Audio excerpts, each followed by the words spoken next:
Hello, everyone. School's in session yet again. Welcome back to another episode of the Rent-Free History Podcast. I'm your host, Kem Duosu, and today I'm joined by a new guest. Please state your name. Hello, my name is Owen Hamilton. How are you doing today, Owen? I'm good, Kemdy. How are you? I'm doing all right. It's very hot today on the day we're recording. Yes, uncharacteristic. Yeah. I also think it's nice though that we're in this cold recording booth. Yeah, it's a lot better than outside. A lot better than outside. So Owen is a fellow Titan TV employee. You work as what's your specific position called? I'm a graphic designer, and I specifically work in motion graphics. So I just work in the backgrounds, working in After Effects, animating certain stuff. How'd you get into graphic design? I just started playing around with Photoshop, doing that stuff in like middle school, high school. Then kind of gained more interest, and then in college I just kind of piqued my interest in it, and luckily Titan TV had like really good programs for it, really good opportunities, so kind of just pursued that. Oh, okay. What do you hope to do with graphic design someday?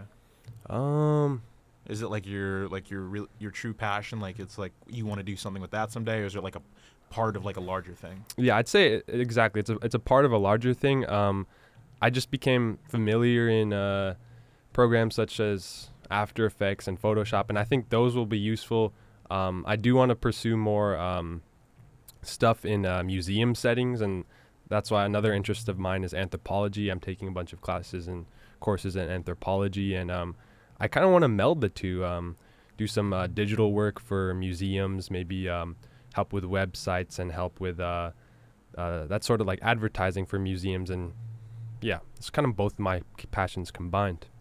Is there a reason you got into anthropology and like specifically museums too? Like, were you into going to museums as a kid? Or? Yeah, my mom always took me to art museums. She really had a art focused upbringing, so I think design that had an input in that, and then museum work. I helped my mom work for like teaching kids art and stuff, and often we would be in museums. So I just see the value in that, and anthropology and specifically museum studies kind of fascinates me with the history of humans, the history of art, all that sort of stuff. It's just I'm soaking it up all right now, and taking all the classes and opportunities I can in that. Well, I'm glad you brought up museums and anthropology because that's the topic of today's episode. Correct. We're going to talk about evolution. We're going to talk about early humans. We've talked a lot in this podcast about pop culture, history, humans, and all their activities, but let's talk about what happened before there were humans. Yep. First thing I want to talk about is evolution.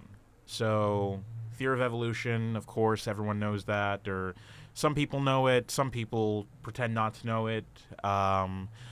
It's very similar to geocentrism and heliocentrism, where a certain period of time before now, everyone thought the sun revolved around the Earth, which is pretty crazy. Yeah, or flat Earth. Yeah, or flat Earth. Yeah. But then somebody came along and was like, I don't know if it's like that. Yeah. So there were when science started come up, and the sort of abrasion and rebellion towards religious and long-lasting religious views on that. We're not evolved from another we didn't evolve, basically. That was the religious point, and they wanted to make that a point. People like there's Lamarckism, which this French dude was basically like, he was the first guy. He was almost there to what Darwin later discovered, but he was basically like, animals evolve in the way where, let's say, a giraffe is it needs to get food, and the trees are high, right? So its neck stretches longer while it's living, and then at the end of its life, the giraffe can get the leaves, and its neck is growing, so it's going to pass those genes onto its giraffe babies, and then they will have long necks, blah, blah, blah. That was the first signs of evolution sort of being taught and theorized, but that's wrong, because we now know Darwin's theory. It's the genes can't be passed on like just by experience like that. You have to. It's natural selection. So let's say the giraffes with short necks die out, and then the giraffes with the long necks reproduce. They reproduce, and then there will be long neck giraffes living instead of short neck giraffes. So it's just natural selection, and then that's how we perceive it now, which I'm grateful for. Everyone should be grateful for, and unfortunately, people who don't believe in that, maybe you should read a little bit about it. Just saying. Some people a little stuck in their ways. Yeah. I'd say that. Yeah. I do find it funny though, just thinking like, if he just keeps trying and trying and trying, by the end of his life, he's going to reach those leaves. Yeah. And then like he'll pass it on as if it's like a video game save file, just like you can take it, like load it onto the next like console you are using. It was a naive, almost cute interpretation of evolution. He was almost there, but not quite. Almost there, but not quite. Mm-hmm. The theory of evolution. Yes. Yeah. But then Charles Darwin, of course, comes along in the 1800s. Yep. For most of up until the 19th century, everyone thought God had just created everything. And turns out I was a little not true. Yep.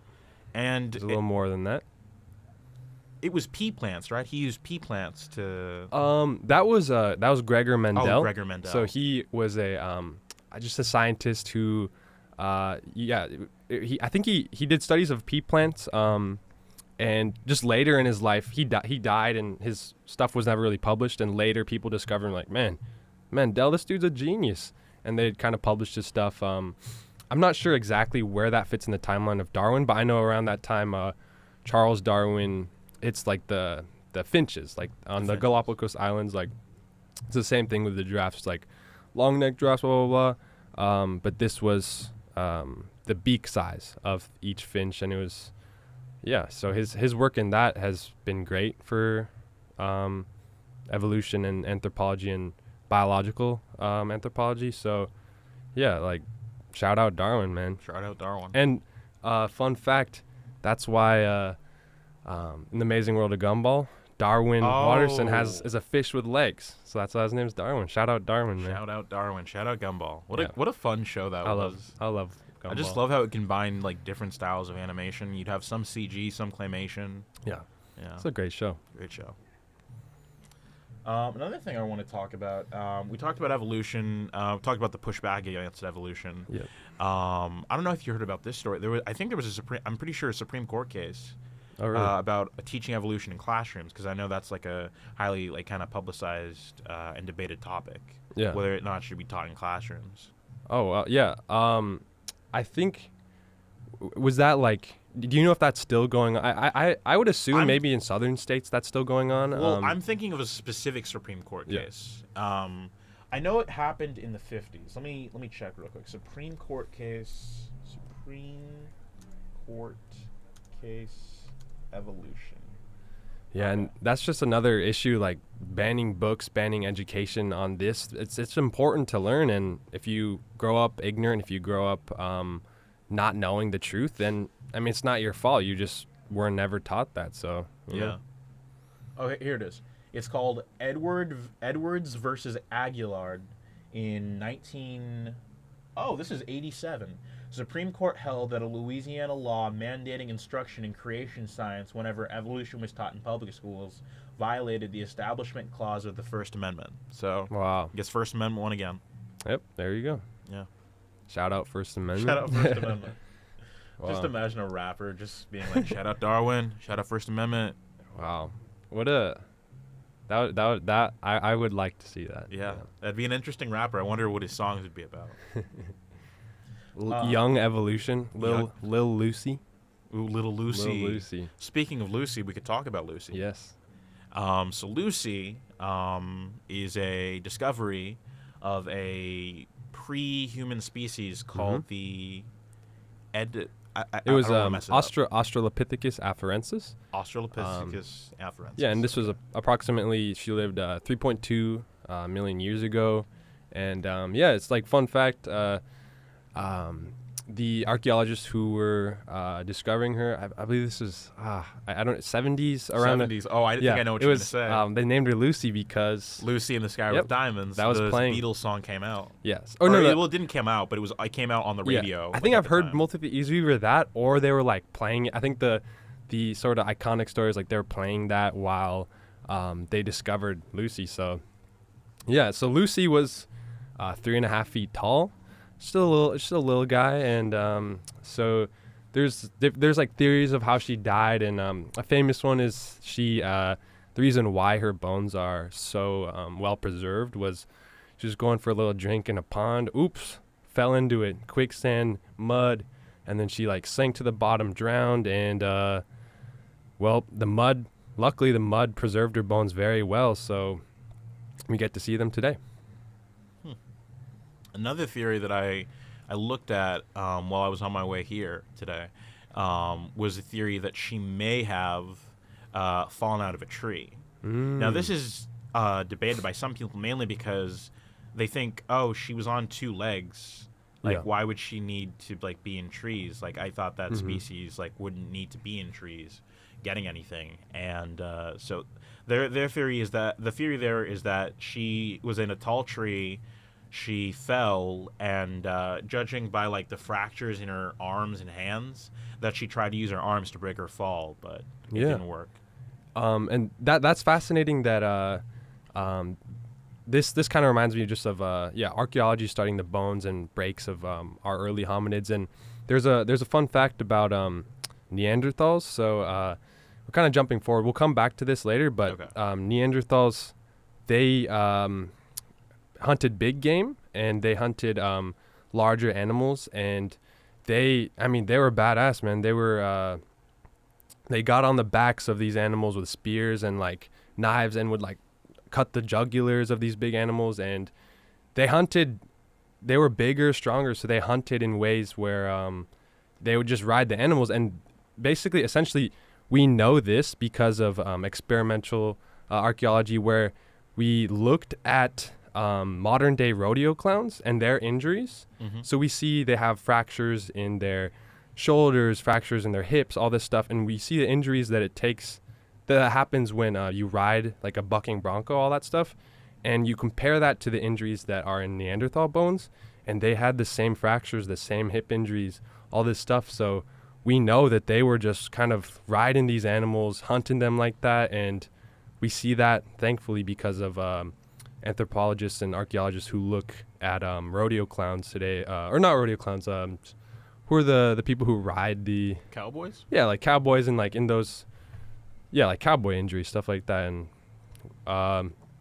shout out cowboys. Yeah. Shout out cowboys, indeed. Also, can you define Neanderthal for those who don't know specifically what Neanderthal is? Yeah, so Neanderthals, it's Homo-Sapien neanderthalensis. So they're essentially we're related to them. They're a subspecies of Homo sapiens. So that's me and you, Kemi. That's you guys listening. You're Homo sapien, and Neanderthals are the subspecies of that. So we actually reproduced with them. We mated with them, and everyone has Neanderthal DNA in them, whether it be lower end of it is 1 or 2%, higher end is 4%. Everyone has that in them. And they existed until about 40,000 years ago, so they're a very recent hominid.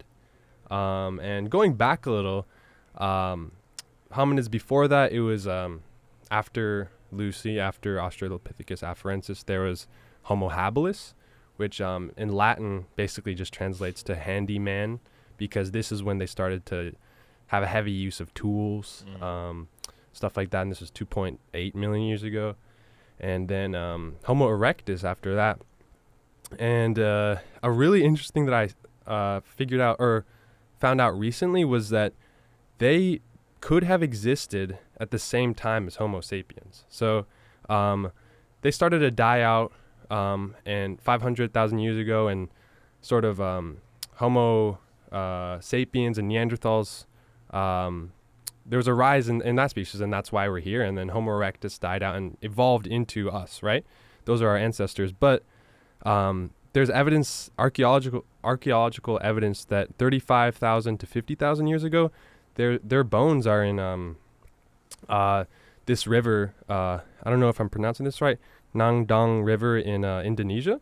So imagine you're just like a Homo sapien, and you go to this Asian area, you migrate, and you kind of, you look how you do, right? You look how we do, and you see like a Homo erectus chilling there.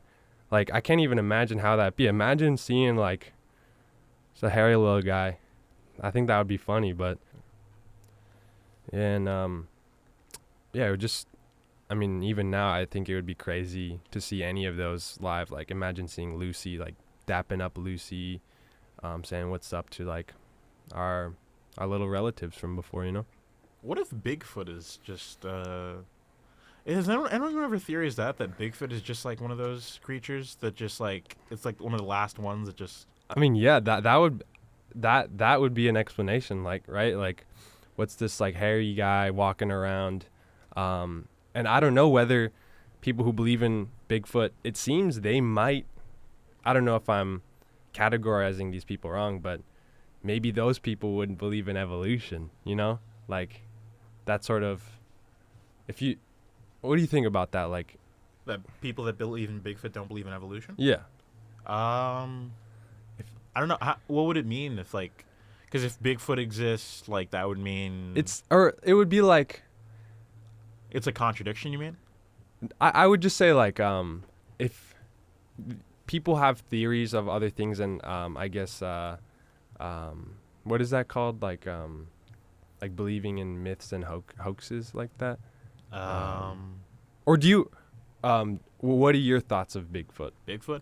I'm not sure, to be honest. I remember I was really into, like, I thought all those, like cryptids and stuff like that were really interesting because of the show I used to watch when I was a kid, called Secret Saturdays. And there was also an episode of iCarly where they tried looking for Bigfoot. Oh, yeah. Did they find him? I don't remember, honestly. I do not remember. It was Gibby the whole time. It might have been Gibby the whole time. I think it was, yeah. I'm not sure about Bigfoot, though. Like, I know there's, like, the famous, like footage from, like, the 70s where, like, people think they saw Bigfoot, but that honestly just looks like some guy in a costume. Yeah. I mean, I do find it crazy that there have been, like, no sightings, especially nowadays, and we have, like, everyone's recording everything nowadays. Yeah. But if anything, maybe that creature from the 70s was, like, the last. And it just died out. No, and that, if you combine sort of Bigfoot conspiracy theories with evolution and stuff like that, I think that would be fascinating, and maybe someone could prove that or whatever. Like, I'd find it unlikely, but I'd say that's just more, that you're right about that. That could be evidence to these people's wild conspiracies, and it's more grounded in evolution, in biology, more than, like, I don't know, Bigfoot is just here or something like that, you know? It seems like a nice community, though, the Bigfoot community. It seems like, you know, they're not, like, they don't want to hurt Bigfoot or anything. They just want to see it. Yeah. And it'd be cool. It'd be a little scary, though. I do think it'd be, like, a little scary to, like, see, like a 6-7 foot creature, hairy, just walking around, unable to communicate with us, really. But yeah. Like, or the Lochness monster is another one. Yeah. Well, we do have a 7-foot creature, 7'4" creature playing in the NBA. One of my favorite players, Victor Wembenyama. Yep. Oh my gosh. He is. I think he's going to break the rookie record for blocks. Oh yeah. I love that guy. Yeah. I mean, he can't be depoy, but yeah. Because of the record and all that stuff. Yeah. But yeah. Anyways. Yeah. So what we're saying is Victor Wembenyama may be Bigfoot. Maybe Bigfoot, yeah. Just a shaved Bigfoot. Yeah. We solved it, guys. We solved it. Yeah.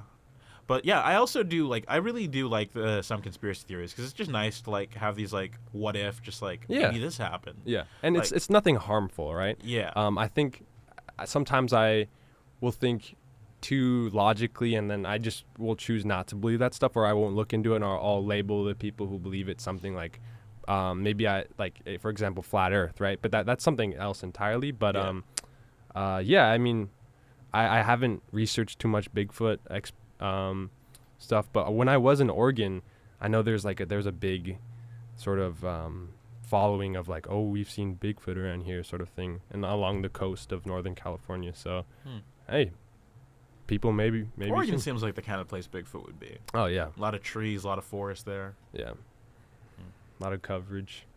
Last Blockbuster's there. Maybe he wants to rent a few movies. Or a few like Bigfoot movies. A few Bigfoot movies. Yeah. I don't think there are any Bigfoot movies. Just like little documentaries, or no? Yeah, maybe documentaries. Yeah. But I feel like that'd be more on like the History Channel. Yeah. Which, wouldn't make sense because Bigfoot is still proven a myth. Yeah. So. Or maybe Bigfoot will go to the last Blockbuster and get 2001 Space Odyssey. Another film we'll talk about. Yeah. When we come back from this break. We're going to take a brief break, play a commercial. When we're back, we're going to talk about some of the media examples that have been inspired by pre-human civilizations. 2001, the Flintstones, stuff like that. So when we get back, we are talking about Caveman.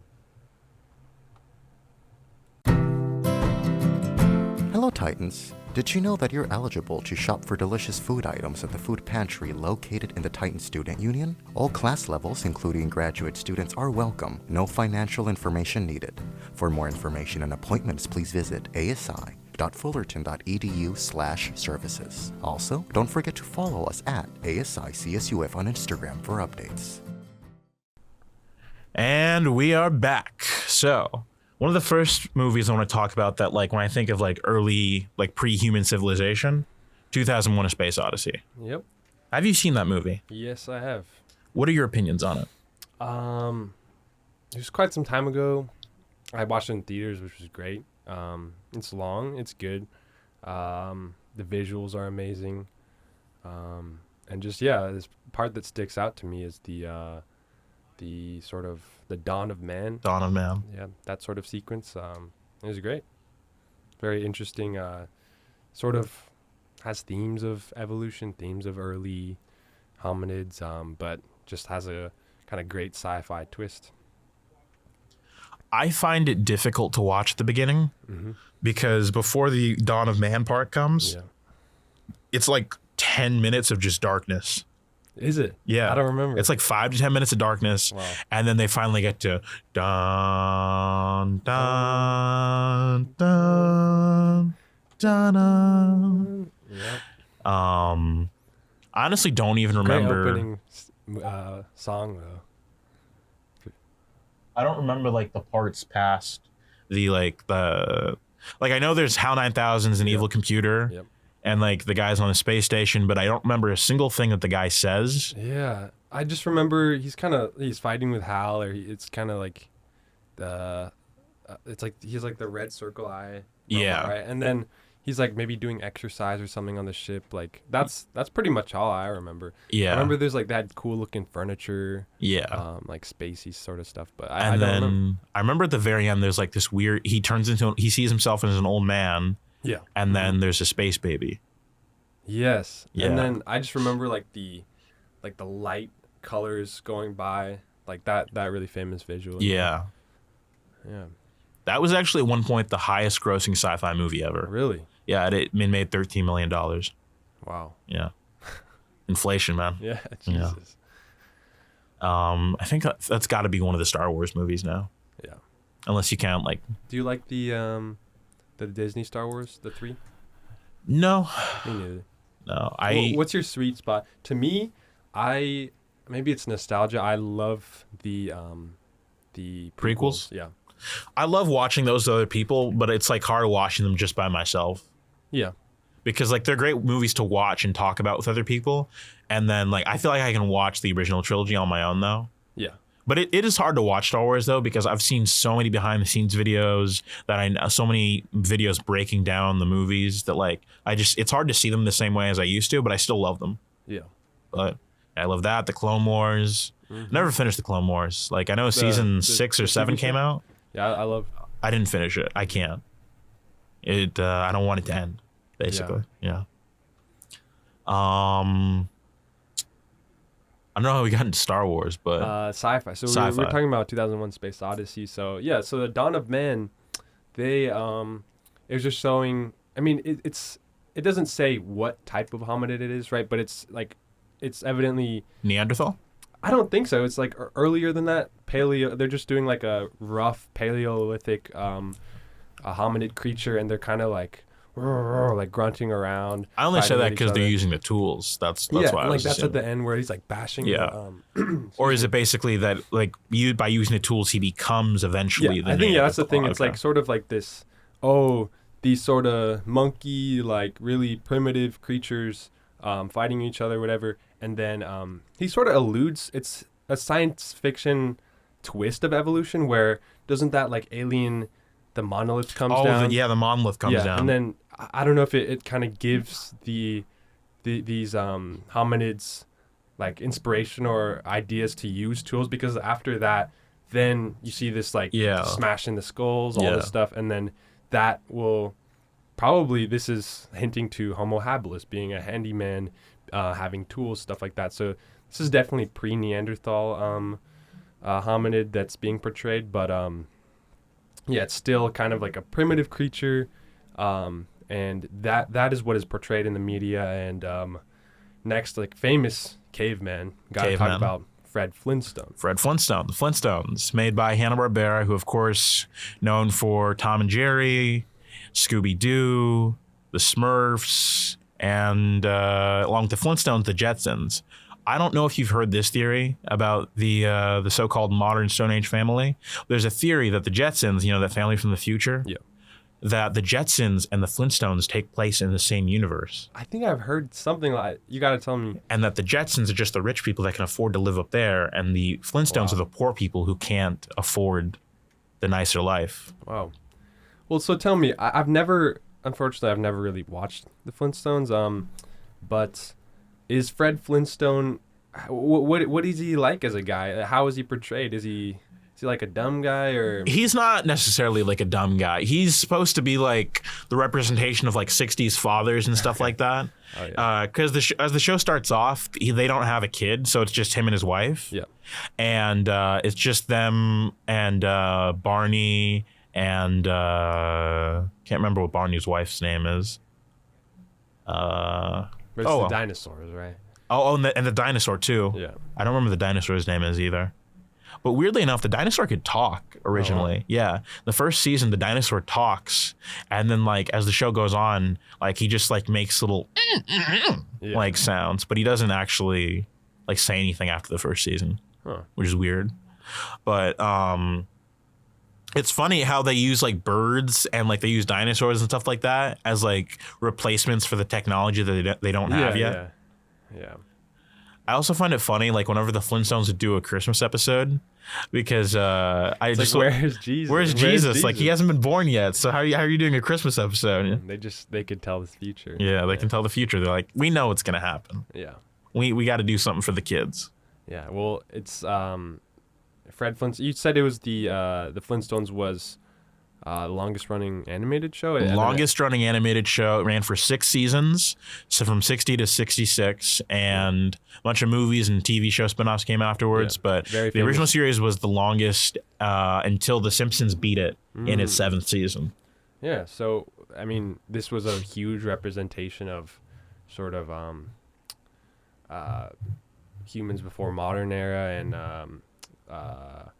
potentially hominids like Neanderthals. And I mean, this was popular. There's Flintstone gummies. Like, there's just like Flintstone huge gummies. Iconic representation. And what are some other sort of famous representations of cavemen and this sort of caveman stereotype that you know? Well, we've got the Geico caveman. Yeah. But he has he's articulate, is he not? He just looks brooding. I think so. So maybe that's like changing the narrative a little bit. But they don't even use the Geico caveman anymore. No, it's just a little gecko, huh? Yeah. Well, they've been using the gecko forever, but that was like the whole thing was like they had like a second campaign where it was like Geico, so signing up for Geico is so easy, a caveman could do it. Yeah. Like that was their logo. And I remember they made a caveman TV show based on the Geico caveman. And it's funny enough, it actually, I'm pretty sure it's one of the reasons George Lopez got canceled. Oh, really? Yeah. Because it just like they needed more like time on the schedule. Well, that and low ratings, but like they were like, yeah, George, I'm sorry, man. Like we know you, like you and Angie, you're gonna come up with some crazy adventure to go on, but like You need to see what this caveman's gonna do. Yeah. And the caveman show got canceled after 1 season. Oh wow. Yeah. Well, Neanderthals and cavemen in media, generally, I know there's exceptions, but generally are portrayed as brooding and kind of ooga booga-esque and like just not civilized. And there's this question, is that why, obviously they're not here anymore, is that why they were extinct? Were we just better, smarter, all this stuff? And Natural selection? yeah, stuff like that. So those are the questions, and especially many years ago when it wasn't known and the science wasn't there, that was the sort of implication, is that they were not smarter than us. That's why they died off. But now we kind of know, and we see with science that they were just absorbed by Homo sapiens. So Homo sapien neanderthalensis and Homo sapiens both derived from Homo heidelbergensis, who was the hominid that went from like Africa area to Europe. And so in this, and then Neanderthals were kind of in the modern Europe era, and Homo sapiens kept spreading and then met them. And this was around before 40,000 years ago, before they were extinct. And they were living in the same area, right? So they had were reproducing with each other and this sort of thing. And there's no archaeological evidence that we killed them, that there was any like significant wars. It's just mostly they were absorbed into our population. Homo sapiens spread faster, quicker, and they outnumbered them. So we just mated with them, and there were less of them. So that's why we have the genes that they do. We shared genes with Neanderthals, but we are the dominant species in today's world. They went the way of the dodo. Yep, exactly. And people question the sort of intelligence of Neanderthals, and we now see that we got the genome of Neanderthals, and this was very recent, and we compared it with the humans, and we share many genes. We share the FOXP2 gene, which is the gene that other animals also have, but we have a mutated version of, and it's the gene that allows us to have language and certain syntax and speak with each other.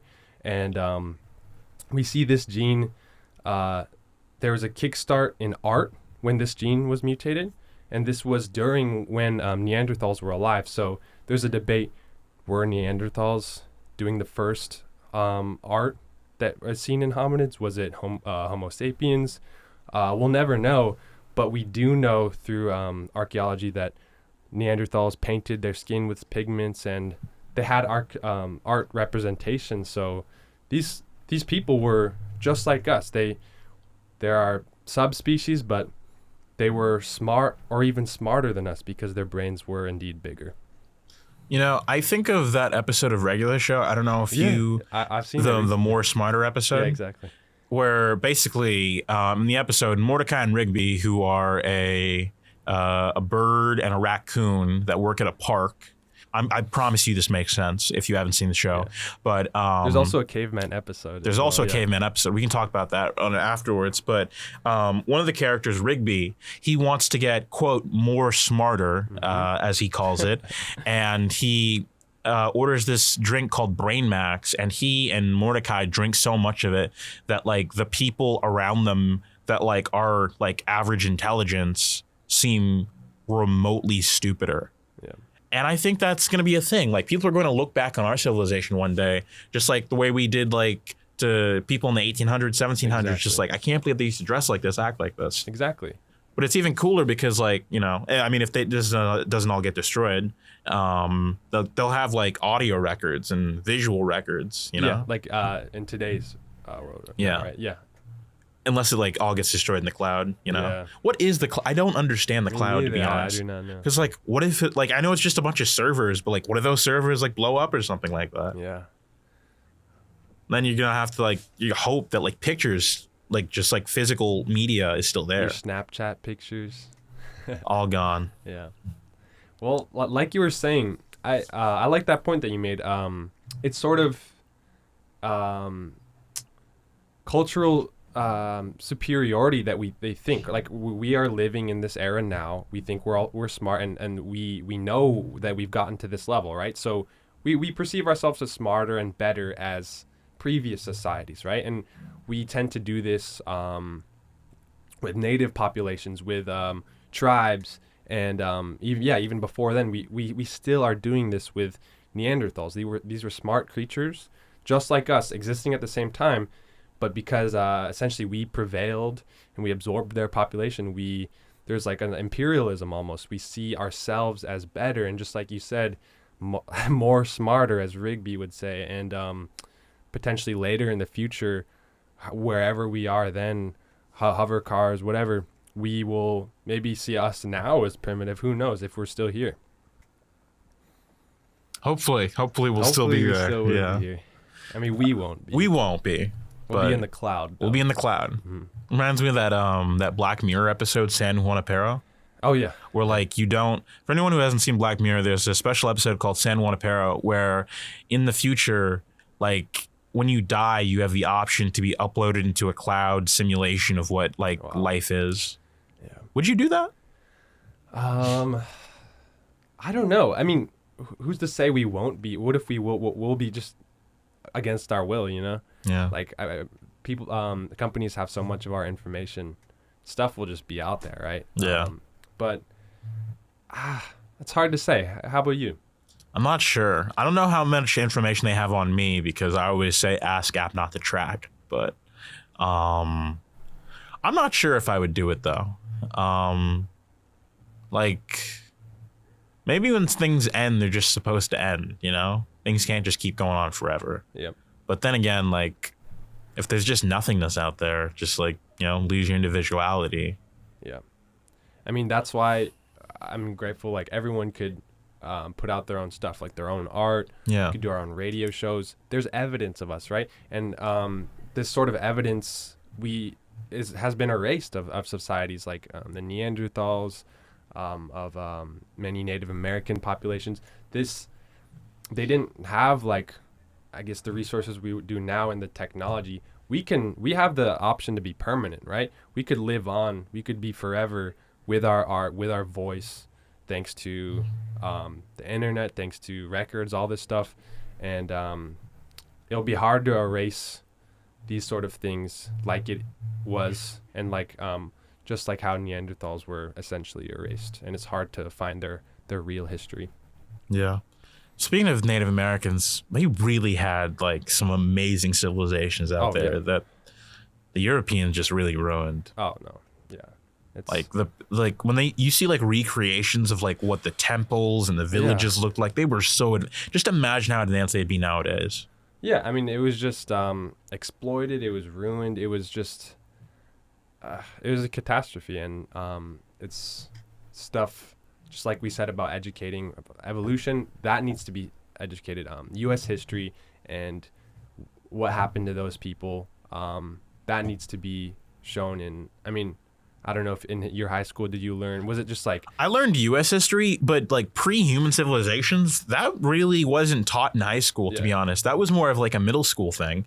And I feel like that's not fair because, there's a lot of interesting stuff, especially like what you've been saying today. A lot of interesting stuff to learn about pre-human civilizations. We can't just keep learning the same stuff about Mao Zedong and like China and World War II and... I mean, we should learn that stuff, but there should be a way to consolidate it a little better. Yeah, and pre-human history, everyone should check that out on their own if the education system failed that. It's really valuable. I mean, you're essentially learning about yourself, about your own species, right? Yeah. And then us living in America, we need to learn about Native Americans and who was on this land before us. I mean. Just history, it's important.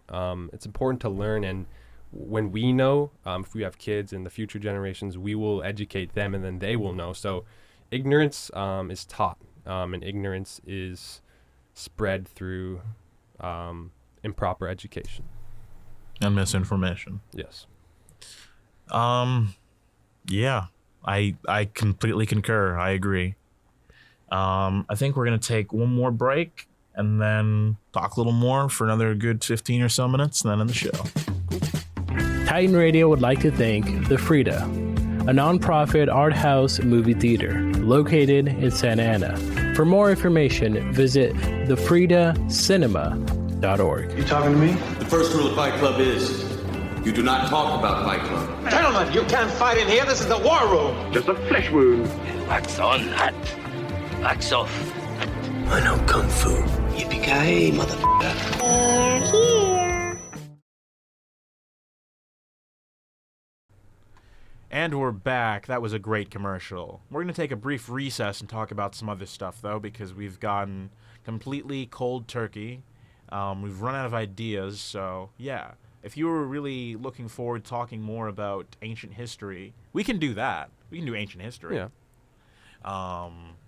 Just off our limited American history education. Speaking of history, I took AP US history, Me too. and I hated it because one, my teacher took forever to grade our assignments, and then two, she only taught us up to World War II. Huh. Yeah, so I don't know what happened. I didn't know what happened post World War II. That seems a kind of dangerous teaching methodology. She was absent like a couple weeks too, so like that put her behind also. Okay. But like she would I don't get how you'd only teach up to World War II because it was like right when the AP test was happening. Yeah. So I couldn't answer questions about like Cesar Chavez or like. That's just honestly, well, look, it's like a lot of. We see how much power's in the teacher's hand, especially at a young age. That's honestly like a prank. It's like a timeline prank. It's like she's pumping out a bunch of students who are stuck in the like who are like, oh, what happened in this? Oh, I don't know. It's like that you're capped at the at something. Like imagine teaching someone and pranking them and being like, it was the end of this, and then that's all they know, you know. My favorite history class, though, in high school was probably AP European history. I met one of my best friends in that class. He's been on this podcast, too. He talked about Rome one time. Nice. I had a really how good often teacher. do you think of the Roman Empire? You know, not enough. Not enough. Okay. I missed that, though. I missed when that was a joke. Mm-hmm.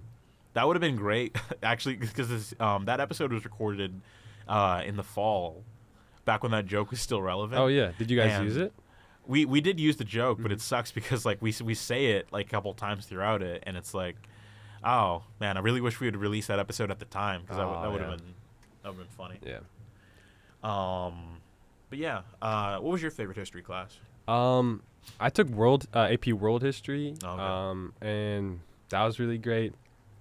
We just it was covering everything. I mean, we covered stuff about U.S. history. It was a really some of the assignments were very tough and very sort of just hard, like morally tough, because we learned about like the Holocaust, and we would always watch films with this. So it was like basically back-to-back weeks. We watched Schindler's List, and then we watched Hotel Rwanda after that. So it was kind of just like, I mean, it's necessary to teach these things, but it was very eye-opening. I was early teen. You know. Little side note, I love that Don Cheadle is in both Hotel Rwanda and Hotel for Dogs. Yes. Yeah. Wow. So he needs to do one more hotel movie. Yeah. Very different. Hotel Transylvania. Hotel Transylvania. Yeah. I like Hotel for Dogs better than Hotel Rwanda. There's just more dogs in it, less dying. Yeah. So. Yeah. Yeah. More joyful movie. More joyful movie. You could say that. What was your favorite class in high school? Was it history class? I did love history classes. There was this. I took a biotechnology class where it was just part of our science requirement, and it sounded fun, and it was really cool. We got to we like took saliva samples and saw sort of like bacteria grow in petri dishes, and we mated Drosophila, which are flies, under microscopes. Wow. Some had brown, some had red eyes, and we would see which genes would go into the babies, and it was a great class. Yeah. How about you? I gotta say AP Lang and AP Lit. I had those back-to-back 11th and 12th grade. I forgot which one. I took one of those. I think it was Lang. That was a good class. I think I loved it mainly because of the teacher. Shout out Mrs. Allen. Probably my favorite teacher I had in high school.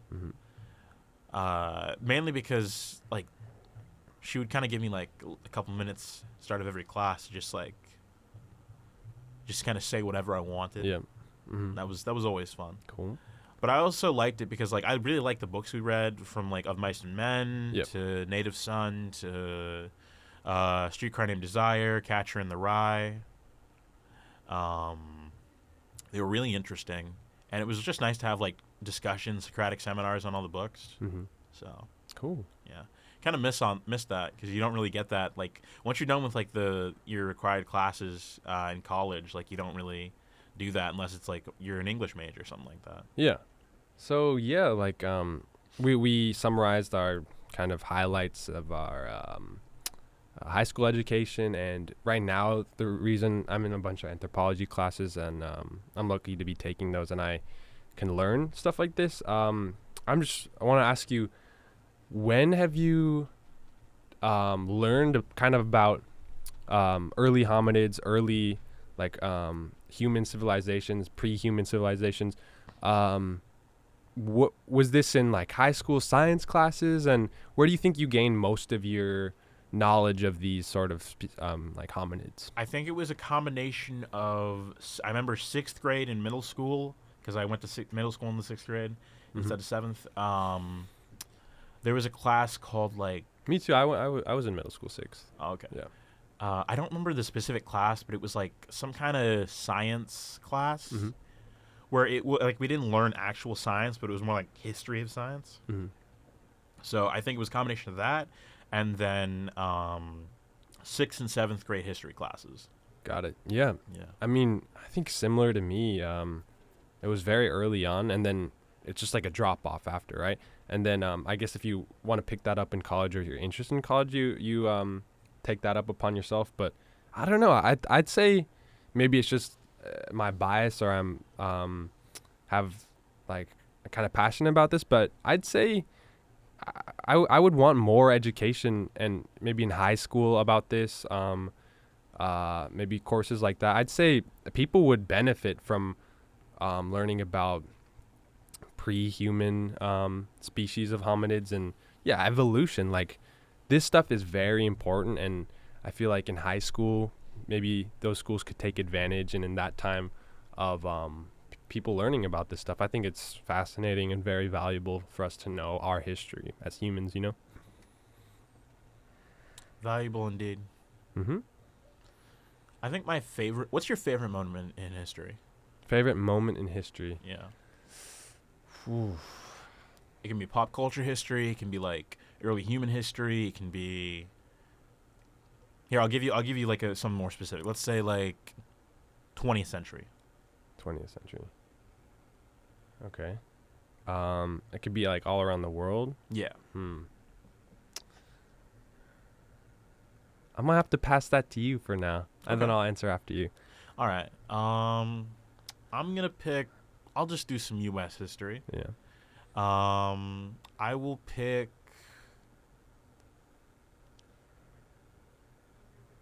Let's do... There's a lot. There's a lot. Here, I'll simplify it to a decade. Let's do 60s. One of my favorite decades. I'm gonna go with... Ooh, a good one. The Beatles on the Ed Sullivan Show. Oh. The first time they appeared. Why is that? It's an iconic moment, but too, I just love the behind-the-scenes fact that, like, the Beatles couldn't hear themselves play, and because the girls are screaming so loud at them, that Ringo, he's such a good drummer, and you know why? He can't hear the Beatles, so he doesn't know like how he should be playing the drums. So he's going off the way they're tapping their feet to the song. If it wasn't for that, they would have messed it up completely. Wow. Yeah. That is great. Just to clarify, that's not my favorite moment from like the 60s. It's a highlight. I love the civil rights movement also. I was just going to say that the civil rights around the same time, that is an amazing one. Yeah. Martin Luther King, March on Washington, Shout out Martin Luther King. Yeah, shout out Martin Shout Luther out King. Malcolm X. Shout out Malcolm X. Yeah. But no, I mean, okay.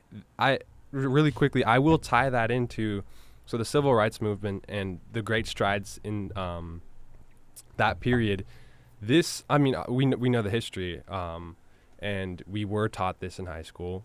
Maybe some better than others, but that goes back to slavery in our country, and there were. So it starts with in that time. There's Thomas Jefferson, right? When science was coming around, and bad science, let's call it, he wrote the what's the thing? Richard's Almanac. Where he says all men are created equal, right?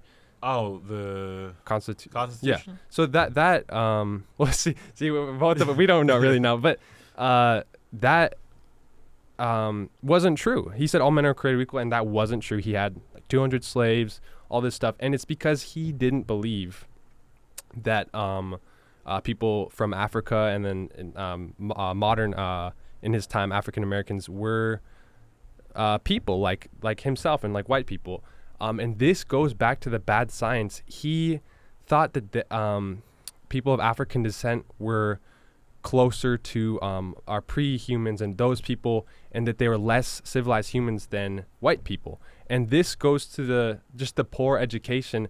At this time, everyone was the same. Everyone came from the same thing, and we were all evolved to be Homo-Sapiens. That's the species. Yeah. And he was spreading the sort of ideas, and they're still prevalent in our society now, and it's like a parasite still in our society that we haven't eradicated. Yeah. He made these ideas seem like they were less evolved than white people, and it's just when there's education like that and the history of that, we need to change that, and we luckily it has changed, and we are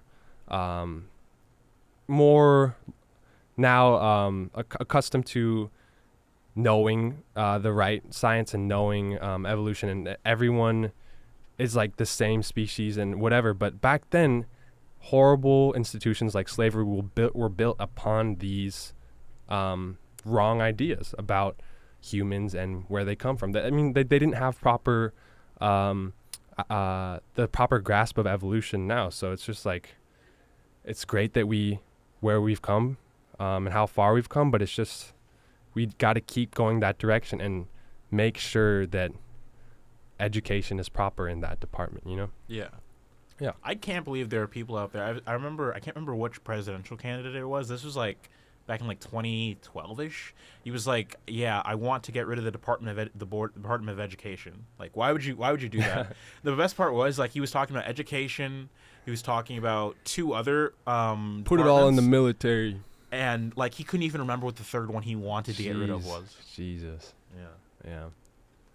Well, it just goes to show you. Yeah, I mean, the military is in the U.S. takes up quite a bit of the spending. Yeah. Yeah. I mean, just to put it bluntly, yeah. Which, I don't think is necessary. Like, what? I mean, like, it's not like a Thor thing where it's like, like a guy should never seek out war, but he should always be ready for it. But like, you can keep some guys on the standby. We don't need to be. I don't understand why we need to continually increasing the military spending budget. Yeah. Imagine if we were drafted. Oh my gosh. It would suck though. You know what would suck more? Like if we got drafted, went through all training camp, we were two of the first people to die. Yeah. Like I would be upset that I didn't make it at least a day in. Yeah. To the front lines. Yeah. And imagine if a portion of the, I don't know how much money, billions, hundreds of billions, imagine if just a little bit was put in the education. Like, yeah, and I get what you mean. Like, I really do. Like, all the people that like have the petitions upstairs in the quads, basically saying, hey, can you please sign this so like kids after school programs don't get taken away? Yeah. I mean, why are they doing that? Jeez. Just like a little portion, and then a lot of education could be accessible and free. Yeah. And then people will be smarter. People could contribute to society, all this stuff. And I mean, education is the backbone. It's important. Yeah. I wish there were more. I really do think everything in high school, up to like college, should be free, to be honest. Oh yeah. Like, I do you get, know like, any maybe- countries? Does any countries do that? Maybe Sweden. Maybe they do. some They do Netherlands, stuff some- like that. Yeah. Yeah. Have you seen Swedish prisons or like Finnish prisons? No. It looks like the dorms here in Cal State Fullerton. Wow. Like, Well, I it's feel like nice. other countries are focused on rehabilitation rather than, just locking them up. Yep. So, yeah. Well, this has been quite an episode. Yep. Yeah. We talked about a lot. We talked about pre-humans. We have talked about the Flintstones. We talked about 2001. We talked about Lucy. We talked about how Lucy might have died. We talked about some other stuff that had Regular nothing to do show. with pre-evolution societies. Some important stuff, some less important stuff. Yeah. Everything's important. Everything is important when it comes to history. Yes. And I'm glad that you came on this Yeah, episode. thanks Glad for that having we're me, finally man. able to do this. Thank you. I'd like to thank everyone who listened to today's episode. Hopefully we have more episodes like this in the future. You're welcome to also come back anytime you want. Appreciate it. Thanks to everyone that listened. And with that, school's out. Goodbye.